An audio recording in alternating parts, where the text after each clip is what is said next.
The Phantom Menace is a very interesting case of a prequel that took a beloved franchise that ended in 1983 and brought it back to life 16 years later with a story that expanded the universe in meaningful ways but also seemed to be badly written as a story itself. In my opinion, despite its flaws, it's still one of those films that gets way more criticism than it deserves because while it's different from the original trilogy, it's doing exactly what a prequel should do. It's showing us how everything began, how the Republic fell, and how Anakin Skywalker's journey started long before he became Vader. I feel like if it had been written by someone much more competent than George Lucas, then maybe the plot would have been remembered much more fondly.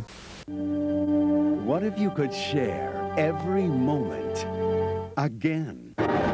Share it all with your family on video. We haven't much time. Star Wars Episode 1, the one to own. What I love most about this movie is how it commits to world building on a scale the original trilogy never attempted. We see the Jedi Order at its peak, we see the Republic still functioning even if corruption is eating away at it from the inside. We see planets like Naboo and Coruscant that feel lived in and real.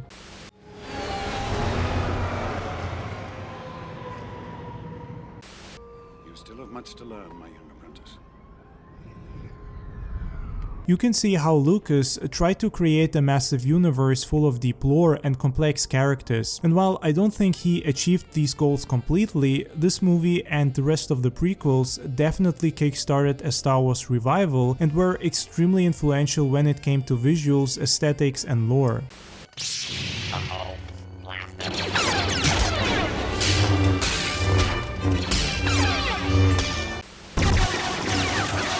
Shield generators!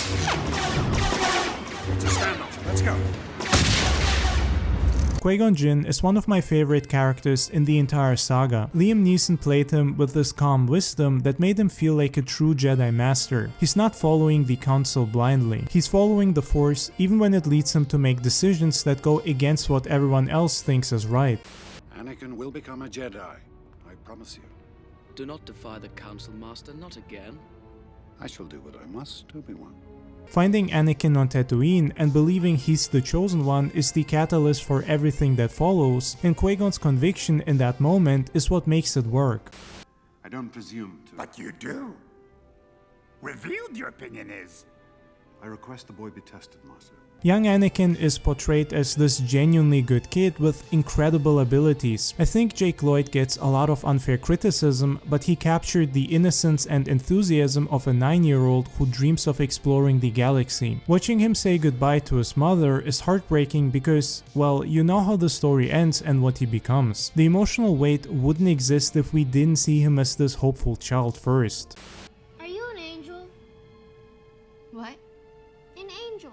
I heard the deep space pilots talk about them. They're the most beautiful creatures in the universe. I'm a pilot, you know, and someday I'm gonna fly away from this place. You're a pilot? Mm-hmm. All my life. You're a slave? I'm a person, and my name is Anakin. I'm sorry. Be brave and don't look back. Don't look back. Darth Maul might have limited screen time, but he made a massive impact. Ray Park brought this martial arts intensity to the role that made him feel genuinely threatening. That double-bladed lightsaber reveal is so iconic and badass, especially since Maul has this mysterious aura around him. At last we will reveal ourselves to the Jedi. At last we will have revenge. You have been well trained, my young apprentice.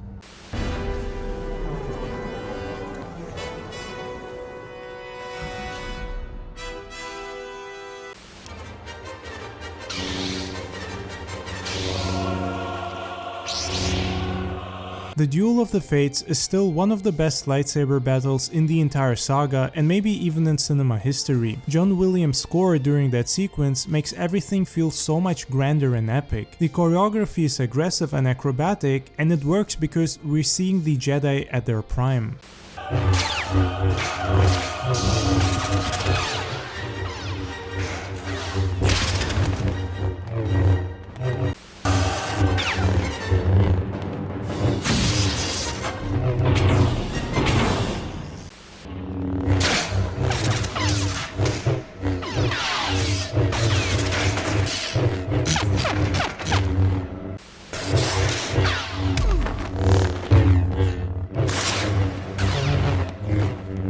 What's brilliant about Palpatine's plan in this movie is how subtle it is. He's playing both sides. He's Senator Palpatine pushing for a vote of no confidence while simultaneously being Darth Sidious orchestrating the invasion. He's so good at this that you almost forget just how dangerous he is.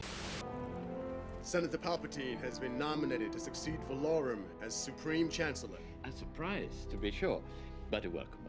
I love how the movie handles the Force as something more mystical and connected to biology through midi-chlorians. People hated that explanation, but it actually makes sense that the Jedi would try to quantify and measure Force sensitivity. It doesn't diminish the mystery, it just shows how the Jedi Order has become too focused on rules and measurements instead of trusting their instincts. That's part of why they fail. I've been wondering, what are midi-chlorians? It's heroin.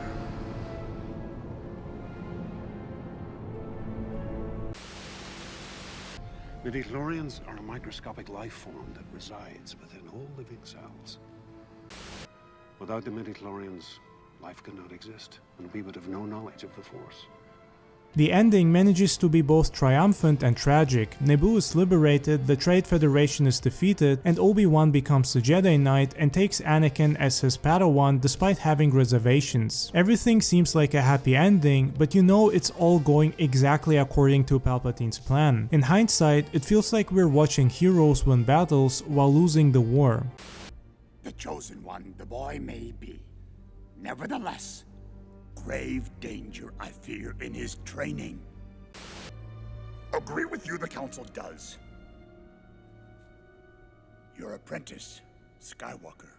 Menace gets unfairly compared to the original trilogy when it's trying to tell a fundamentally different kind of story. The originals were about a rebellion fighting an empire. This one is about how that empire came to exist in the first place. It's slower, more political, and more focused on setting up dominoes that will fall in the next two films. That doesn't make it worse, it just makes it different. However, unfortunately, it does suffer from a lot of bad writing, mostly when it comes to dialogue. The world building is amazing, but some of the conversations feel unnatural and weird, especially in the sequel when Anakin decides to become the world's greatest pickup artist.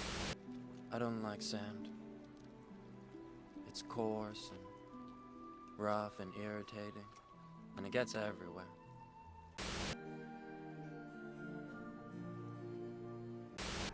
Out. Dad, I got your voucher. Out! What makes this movie special to me is how it rekindled that sense of wonder Star Wars always had, seeing new planets and locations or Force abilities. It's all world building that makes the galaxy feel bigger and more complex. Lucas, despite his questionable writing, definitely went all in and risked a lot with this movie. He expanded his universe and gave us a foundation that would support 3 more films and pretty much most of the things that would follow in the franchise, be it good or bad. The Phantom Menace isn't perfect, but it's ambitious and earnest and filled with ideas that actually matter to the overall saga. That's more than most prequels can claim, or the sequels. This is my apprentice, Darth Maul.